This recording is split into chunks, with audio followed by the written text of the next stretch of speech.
Hi everybody, this is the Football Hut, the amazing, spectacular, terrific, the great one, the People's Champion. Your host, the Hut, and welcome back to the Football Hut. I hope you like this video. I know we've been sort of away the last couple of weeks, but we're back now. Now the Super Bowl's over. We're going to talk a lot about the draft, in particular the New York Giants, but really the draft mainly, and who's going to pick where. This is going to be a very interesting draft. Got a lot of quarterbacks in this draft, and we're going to talk a lot about these different mock drafts you find online. It's from sportingnews.com. NFL Mock Draft 2024. Bears, Commanders, Broncos get on quarterback run. 49ers and the Chiefs also upgrade offense. Number one, we'll just skip to number one. Number one, the Chicago Bears, via the Carolina Panthers, will select quarterback from USC, Caleb Williams. The Bears are sitting on the fence on whether they will stick with Justin Fields or trade him, knowing Williams is sitting right there as a potential transcendent talent at the game's most important position. They could also keep Fields and trade out of this pick for someone who wants Williams, including Cliff Kingsbury and the Commanders right behind them. Either way, with his arm, athleticism, and top-level execution and experience, Williams will be the first quarterback off the board. And number two, and I would mention about the Bears. The Bears were, they didn't even show their record here.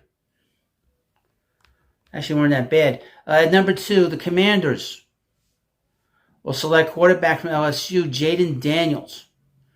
Although reuniting new offensive coach Kingsbury with Caleb Williams seems ideal for the Commanders, they can still get a dynamic, exciting upgrade from Sam Howell, of another dual threat Heisman Trophy winner.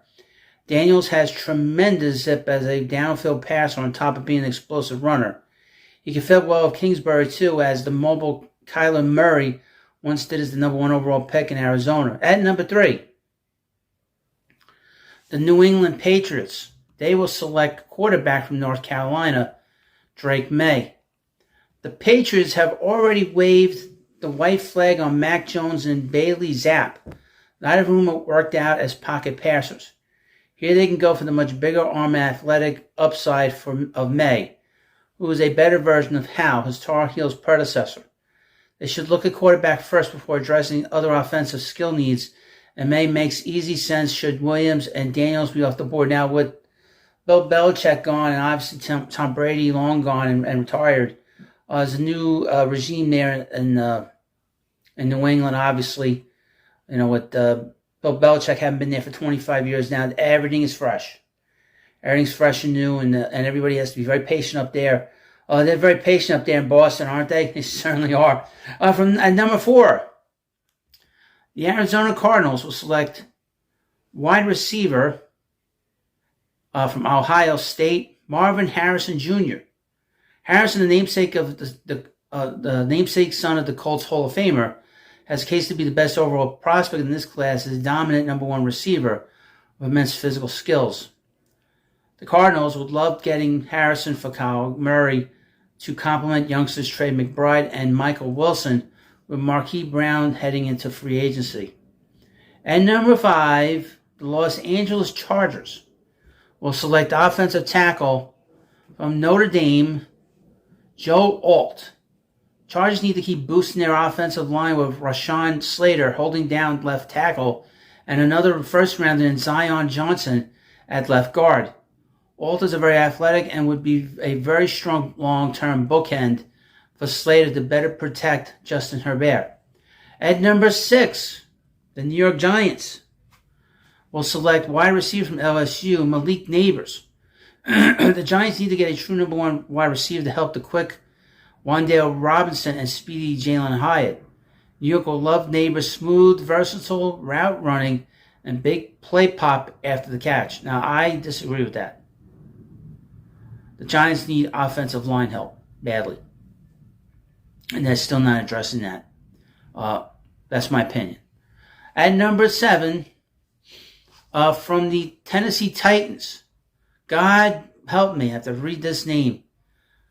Alumuyaya Fashanadu, offensive tackle from Penn State. I don't think I said his name right. The Titans need to add more size and physical. Hope to God they don't sign him. The Giants don't draft him. So I don't have to say his name. The Titans need to add more size and physicality to their offensive line after using a first-round pick on left guard Peter Skoronski last year. Fashanu can be used to help protect Will Levis and also bolster run blocking at left tackle. At number 8, from the Atlanta Falcons, they will select quarterback from Oregon, Bo Nix. Nix has the big arm and accuracy to get the Falcons on the right track with a franchise quarterback under coach Raheem Morris and new offensive coordinator Zach Robinson, fresh from the Rams.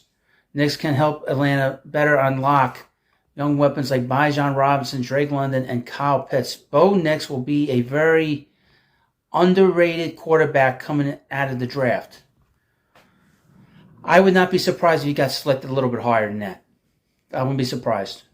The Giants should consider drafting him. The Jets should consider drafting him. At number 9, again, the 7-10 Chicago Bears will select from Alabama, from the edge, Dallas Turner. The Bears used a second-round pick to land former Commander star Montez Sweat, coming off a 12.5 sack season that gave him his first pro nod, but they could use an explosive young end opposite him. Turner's a fine pass rusher and an all-round impact defender. Also makes plays versus the run. At number 10, the New York Jets will select the tight end from Georgia, Brock Bowers. The Jets could also think about offensive line help, given that was a major issue for their non-Aaron Rodgers quarterbacks. Then again, Rodgers will like that Bowers is a mismatch-creating weapon who would play perfectly off Garrett Wilson downfield and Breece Hall out of the backfield. Get some offensive line help. In my view, the Jets should do that. At number 11, the Minnesota Vikings will select defensive tackle from Illinois, Jarzan Newton. The Vikings need to beef up their defensive front and find a potential nose tackle replacement for Harrison Phillips. Newton is a natural run stopper with some untapped pass rush upside. At number 12, Denver Broncos will select quarterback J.J. McCarthy from Michigan. Broncos will be trying to move on from Russell Wilson through another trade and will need a tough athletic playmaker to replace him as new leader under Sean Payton. McCarthy would be a good fit after those other quarterbacks are off the board. Another guy that could be that could go up higher in the draft. At number 13, the Las Vegas Raiders will select cornerback Nate Wiggins from Clemson. The Raiders need to improve their secondary with a versatile corner to better support Max Crosby and the pass rush. Wiggins is currently at the top of a strong defensive back class and will likely be the first cover man on the board. At number 14, New Orleans Saints will select offensive tackle from Oregon State, Talise Fuaga. The Saints need to work on their offensive line, specifically a tackle. Trevor Penning isn't an answer on the left side, and right tackle Ryan Ramsky is constantly banged up. Fuaga is a complete blocker who can get the job done in both the running and passing games. At number 15, the Indianapolis Colts will select cornerback from Iowa, Cooper DeJean. The Colts need to upgrade the secondary. DeJean coming out of the same school as Colts legend Bob Sanders, the kind of versatile outside-inside playmaker they could use. DeJean is physical and a dynamic playmaker. At number 18, from the Seattle Seahawks, they will select from Florida State edge Jared Verse.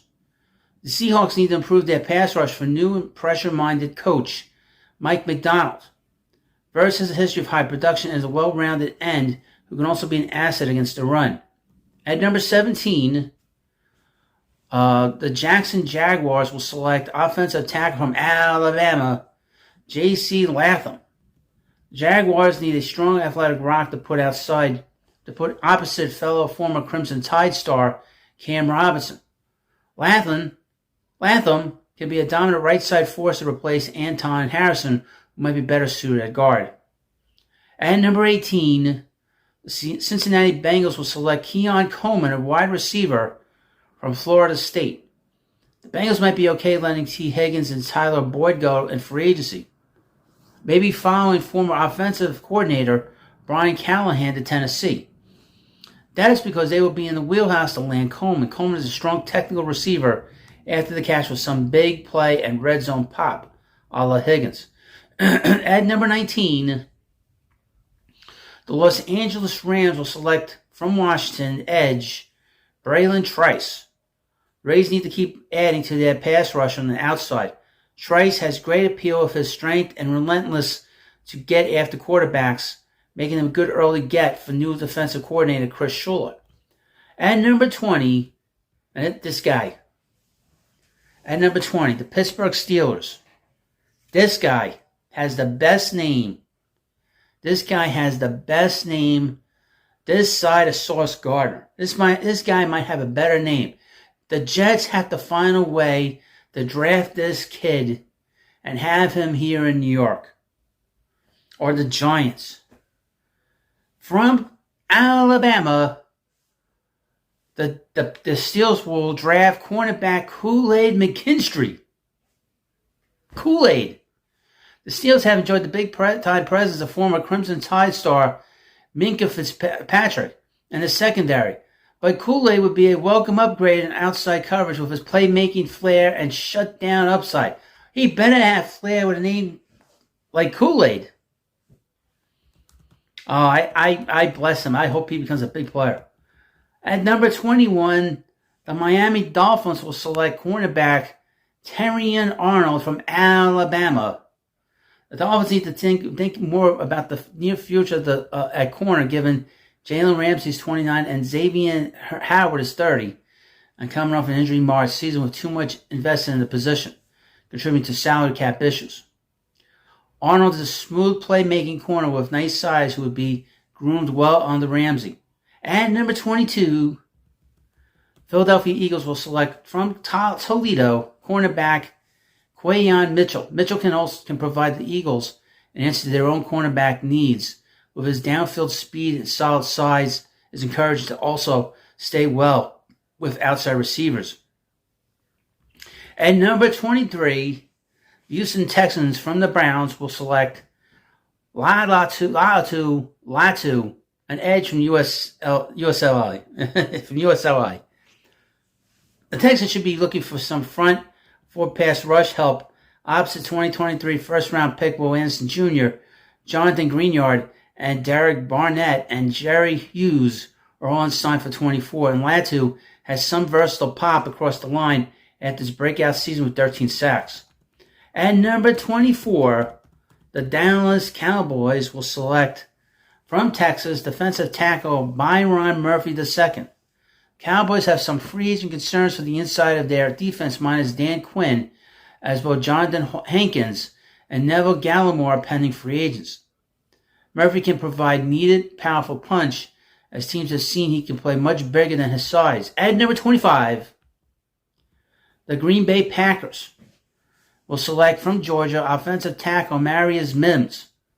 Packers need to address the near future at left tackle in front of Jordan Love, as off-injured David Bakateri, now 32, is a potential cut candidate. Mims is a smooth pass protector, also moves very well in the running game. At number 26, from Alabama, playing the edge, Chris Braswell.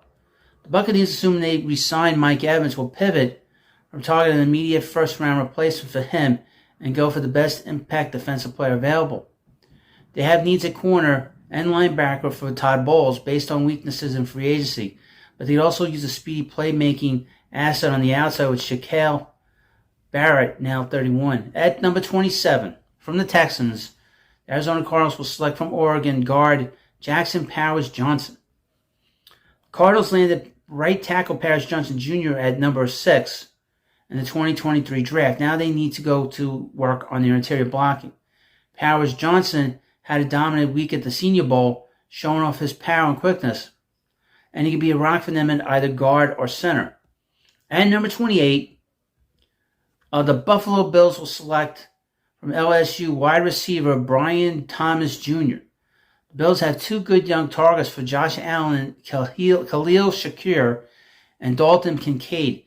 But Gabe Davis is a pending free agent, and Stephon Diggs is showing signs of decline at 30. Thomas will give Allen the classic big body number 1 with his hand strength, physicality, and route running prowess. At number 29, the Detroit Lions will select from Missouri, cornerback Enos Rackstraw Jr. Lions' big issues with downfield cornerback coverage finally burned them for good against the 49ers in the NFC Championship game. Rackstraw, a rising prospect while watching the pre-draft process, will be attractive to Aaron Glenn because of aggressive, fearless, and physical man-to-man coverage. At number 30, the Baltimore Ravens will select from Texas A&M linebacker, easy for me to say, Edgerrin Cooper. The Ravens might not be able to re-sign Patrick Queen, so Cooper would be a great replacement target in the Mike McDonald-less defense with his speed, quickness, and top-rate coverage skills. He also is coming off a huge pass rush year with the Aggies, recording 8 sacks. And number 31, the San Francisco 49ers will select from Washington guard Troy Fatanou. The 49ers could also think about addressing right tackle, but their interior has been rather weak too, and they have 3 pending free agent guards. Fatanou is a physical force, but his agility and quickness are ideal for their zone blocking. And number 32, the Kansas City Chiefs will select from Texas wide receiver Antonio Mitchell. The Chiefs need to consider getting out of Marquez Valdez-Scantling's contract and replace him with a dynamic intermediate to deep threat to better complement Rashee Rice.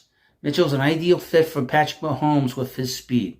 Well, this is the mock draft that the Sporting News has put out. We're going to have plenty of mock drafts on this channel for us to discuss and talk about here. But, just going through this draft, the Giants and the Jets should seriously consider drafting offensive line help. Especially the Giants need the offensive help on the line. Okay, it doesn't matter who is the quarterback, they need to address this, and this has been a big problem the last several years. And unless they address this problem and take care of it through the draft, this is going to continue to be a problem. So, let me know what you think about this video. Of course, please subscribe to Football Hut. Thank you for watching. And I'll see you later.